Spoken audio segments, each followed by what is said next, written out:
बिस्मिल्लाहिर्रहमानिर्रहीम, अस्सलामुअलैकुम। एक नई वीडियो के साथ आपकी खिदमत में हाजिर। पुराने वक्तों की बात है, एक नेक दिल बादशाह ने एक यतीम, गरीब और बेआसरा लड़के को अपने महल में पनाह दे रखी थी।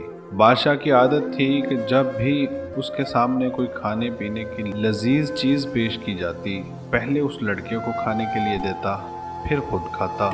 ये सिलसिला काफ़ी अरसे तक यूं ही चलता रहा।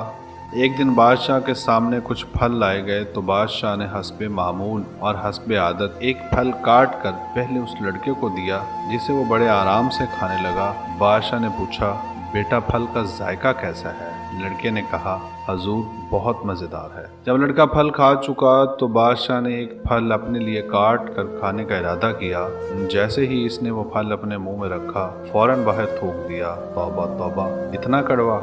बादशाह के मुंह से बेसाख्ता निकला, तुम तो कहते थे बड़ा मज़ेदार फल है, लेकिन ये तो बहुत कड़वा है। बादशाह ने हैरत और अफसोस से लड़के की तरफ देखते हुए पूछा। दोस्तों, लड़के ने बड़ा तारीखी जवाब दिया।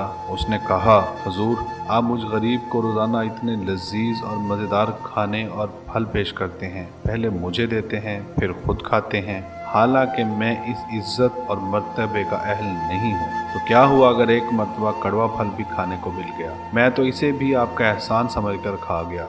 आइए दोस्तों, ज़रा हम अपना मुहासबा करें, हमारे पर अल्लाह ताला की कितनी नेमतों का एहसान है। हम हर पल हर लम्हा उनसे फैज़याब होते हैं, लेकिन अगर कभी खुदा न खास्ता हमारे ऊपर इन नेमतों की बाबत आजमाइश आ जाए तो क्या हम भी उसे अल्लाह का एहसान समझकर बर्दाश्त करेंगे या फिर गिले शिकवों से कुफ्र की हद तक पहुंच जाएंगे? सोचिएगा ज़रूर। नाज़रीन, अगर आपको हमारी ये वीडियो पसंद आई हो तो प्लीज़ हमारे चैनल को सब्सक्राइब करें और बेल आइकन को प्रेस कर दें ताकि हमारी हर आने वाली वीडियो का नोटिफिकेशन आप तक पहुंच सके।